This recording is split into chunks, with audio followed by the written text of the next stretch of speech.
Қадірменді кітапханашылар, қадірменді менің әріптестерім. Кітапханашының жұмысы, еңбегі оңай емес, иінемен құдық қазғанмен бірдей. Кітапты халыққа жеткізу, оның мазмұнын білу мақсаттарын, халықпен бірге жұмыс істеу өте қызықты. Кітапханашыларымыз білікті, мықты маман болып, халықтың сүйікті азаматшалары болсын. Жақсылықтар бола берсін. Кітапханаға келген оқырмандардың жүрегінен орын табатындай, олған кітапсыз кетпеуіне ықпал ететіндей болыңдар, қыздар. Жақсылықтар бола берсін.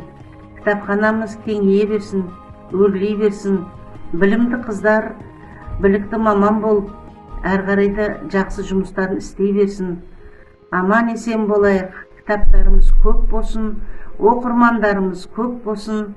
Өздеріңді ауырмай, сырқамай, әр қарайда кітапхананың жұмысын өрбітіп, өркениетке жететін қылып, жақсы жұмыс істеп, қызмет болып, аман есен болайық.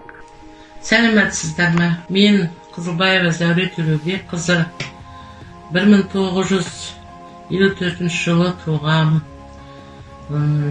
Кітапхана саласында 40 жыл еңбек еттім. Алғашқы сол кітапханаға оқуға түскеннен кейін алғашқы еңбек жолымды Жаңарқа ауданының кітапханасында бастадым. 40 жыл сол мекемеде бір жерде жұмыс істедім. Әртүрлі сала бойынша жұмыс істедім. Қай сала болса да сонда бәрі неден өтіп барып, жаңағы кітап әдістемелік бөлім меңгерушісі болдым. Сол кеткенімше сол 25 жыл әдістемелік бөлім меңгерушісі болып жұмыс атқардым. 76 жылдан бастап кітапханада жаңадан кітапхананың орталықтандыру жүйесіне көшті. Бұрын аудандық кітапхана болса, одан кейін ол орталықтандырған жүйеге көшті. Соңында бірталай жұмыстар атқарылды. Құрметті әріптестер, сіздерді кітапхана күні мерекесімен құттықтаймын.